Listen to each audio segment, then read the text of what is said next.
When you start a data project and begin looking for data sets, do you stop and ever ask yourself, who collected this data or how was this data collected?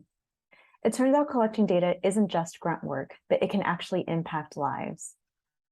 I'm Angelica Hom, a data viz designer who's passionate about using data for social impact. Today, I'd like to share my research with you about the ethics of data collection and start with 3 examples of how collecting data has harmed people. One of the most notorious examples of data collection in history are slave trade records. People were reduced to data points and bookkeeping logs along every step of the voyage. Diagrams like this were created as plans on how to crowd the ships. Eventually, logs showed the transmission of diseases among enslaved people and recorded the death tolls aboard the ships like business expenses. In the fields, the labor of each person was tracked daily as plantation owners were trying to maximize efficiency. Another example is the 1940 census, which was secretly used in the internment of 110,000 Japanese Americans. The Census Bureau director removed confidentiality rules to help intelligence agencies access names and addresses of Japanese Americans living across 7 states. But harmful data collection isn't just a thing of the past. Surveillance technology is evolving quickly, with facial recognition, automatic license plate readers, and social media scrapers. Regulation around how police use surveillance technology hasn't caught up. Regulatory loopholes mean you don't have to be suspected of crimes for law enforcement to access your data. This is especially dangerous for communities of color that already experience heavy policing. For instance, in 2018, ICE used photos and Facebook statuses to arrest an immigrant using a synonym in California. In 2020, the LA Police Department reportedly tested an algorithm called ABT Shield to scan millions of tweets for terms such as protest, solidarity, and lives matter. Ultimately, these examples have one common theme. They reflect patriarchal systems of oppression where those in positions of power have used data against marginalized communities. On the other hand, I'd like to share 3 examples where data collections have been used to empower said communities. Ida B. Wells began investigating lynchings after her friend was subjected to one.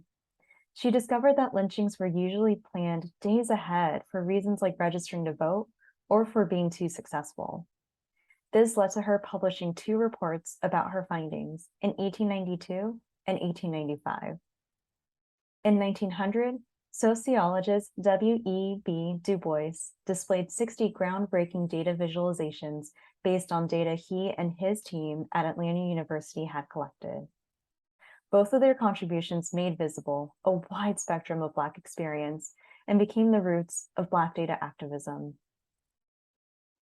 In another example, Maria Salguero's map of femicides is a crowdsourcing project to hold the Mexican government accountable. One of her goals is to show that these victims had a name and that they had a life, and so Maria logs as many details as she can about each death. The map has been used to help find missing women, and parents of victims have called her to give their thanks for making their daughters visible. Finally, the Environmental Data and Governance Initiative is a network of researchers that formed in November 2016. Their concern was that Trump's position on climate change would result in the removal of information from government websites like the EPA and the State Department. EDGI's goal was to preserve scientific evidence by collecting and copying federal data sets. Their work is not done, even under the Biden administration. The EPA plans to sunset its online archive this July, and the EDGI is fighting for its public access to continue. Ultimately, these examples also share a common theme. They continue the legacy of Black data activism and empower marginalized communities. The tech industry is still dominated by straight, white, cis men, and biased data is still largely accepted as the truth.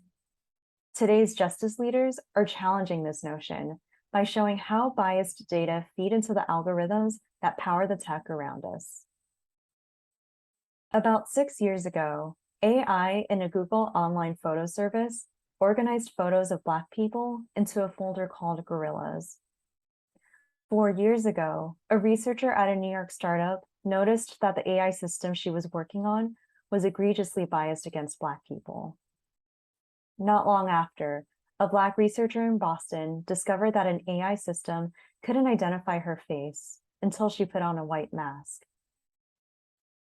As data practitioners living in a world of biased data and AI, I'd like you to think about the last data sets you've worked with. Do you know who collected the data? How was it collected? And what purpose did it serve? If you'd like to learn more about my work or talk about data justice with me, please feel free to reach out at angelicahom.com. Thank you.